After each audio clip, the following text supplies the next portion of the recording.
forgot to mention that there's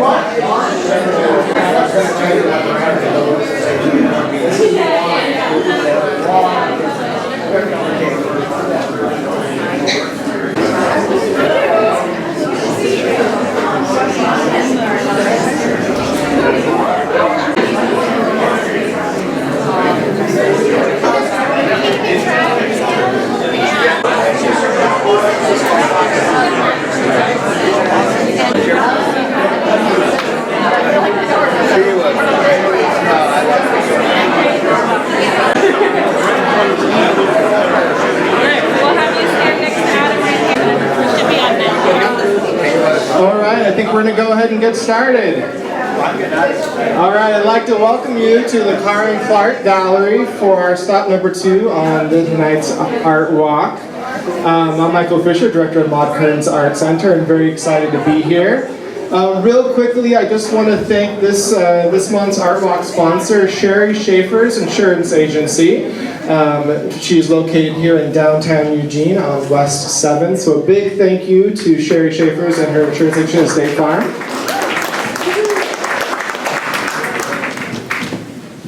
All right, well, I am thrilled to be able to be here with our featured artist tonight, Grosowsky. My name right, that's right. That's right.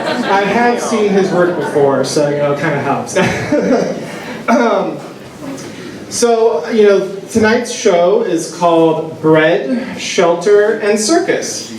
And I thought we'd sort of start off, if you'd be willing, just to tell us a little bit about the work in the show and sort of how this show sort of came together for you. Oh, geez.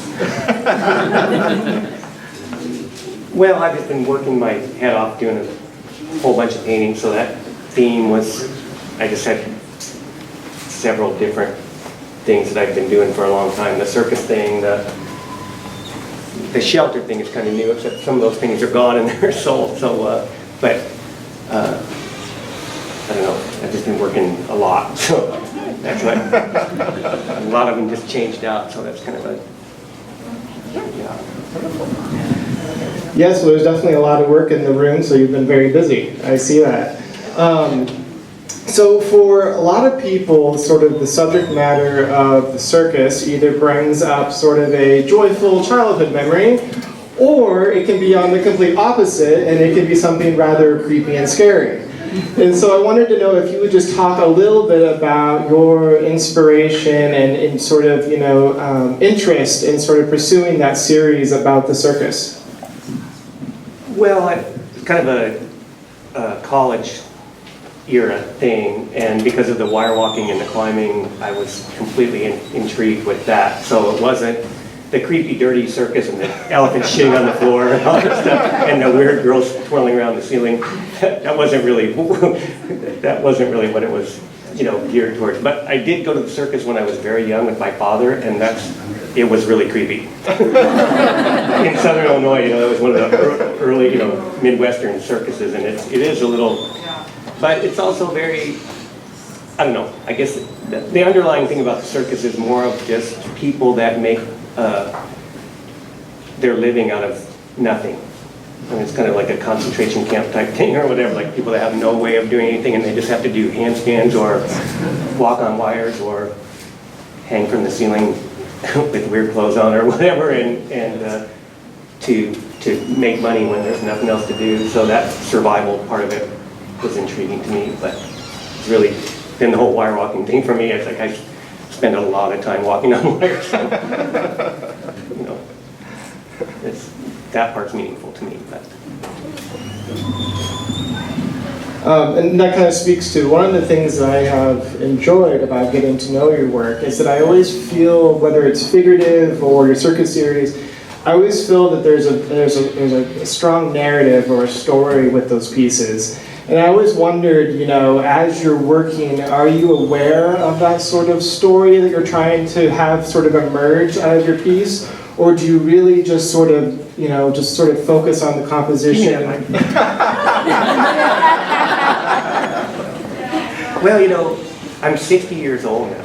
I can't believe that life has gone. I've been in Eugene for 35 years. It's been like a crazy movie, but you just the whole thing of whether your intention comes out in paintings or whether your whole life or your previous life or your family, you know, that these things that you do, they start coming out of the well at the end of the whole thing. Like this painting, I'm like, what the, you know? There's like some subconscious genetic thing or something that comes out of the woodwork, and you know,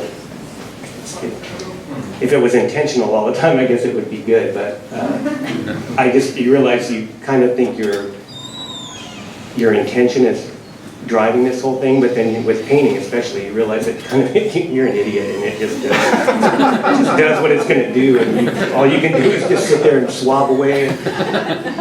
But it is weird what comes out.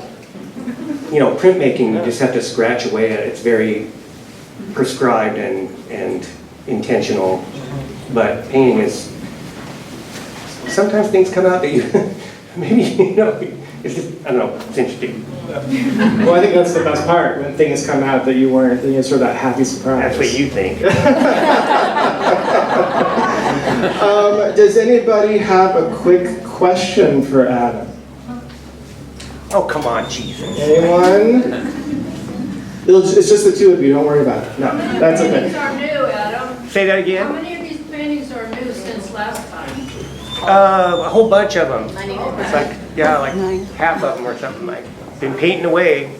I've got your landscape for you. You're working hard. Well, we are at the start of a new year, and I was just wondering, is there any sort of series or interest or subject matter that you're interested in sort of exploring in this new year? Oh, God, that's a good one. I don't know. I mean, I think for me, you know, I haven't had that much time to paint. You know, I realize my whole career has been such a rushed, you know, you paint for like 3 weeks on paintings, and most traditional painters paint for months, or, you know, so now I have time to paint 8 hours a day and continue painting. So it's not so much the themes, but the ability to continue to work paintings, you know, a lot, way more than I normally do, is going to be kind of interesting, although I'll probably just overwork the shit out of everything. The artist's way. Well, oh sure, go for it. Are you painting outside with your landscapes? Do you start them there, or do you? No, I paint inside, and my cat is with me all the time. Mama Tokus, one of my wonderful students just pointed out to me that her paw prints are all over several of these paintings, because she sleeps in the studio and she sleeps on the painting, so her hair is in most of them, but her paw print is perfectly in place. But I don't paint plein air very much at all, and actually the landscapes are really interesting because I've been doing a bunch of those, but I end up kind of just making them up out of my brain. You know, I have some kind of reference photograph, but then I just end up, once the painting starts happening, you just start swabbing away, and it rains too much here a lot. All right, well, a big thank you to Adam, and a big thank you to the Karin Clarke Gallery for being here tonight. Thank you. We have exactly 10 minutes to look at the artwork, so pick one. Thank you, everybody. Thanks for coming.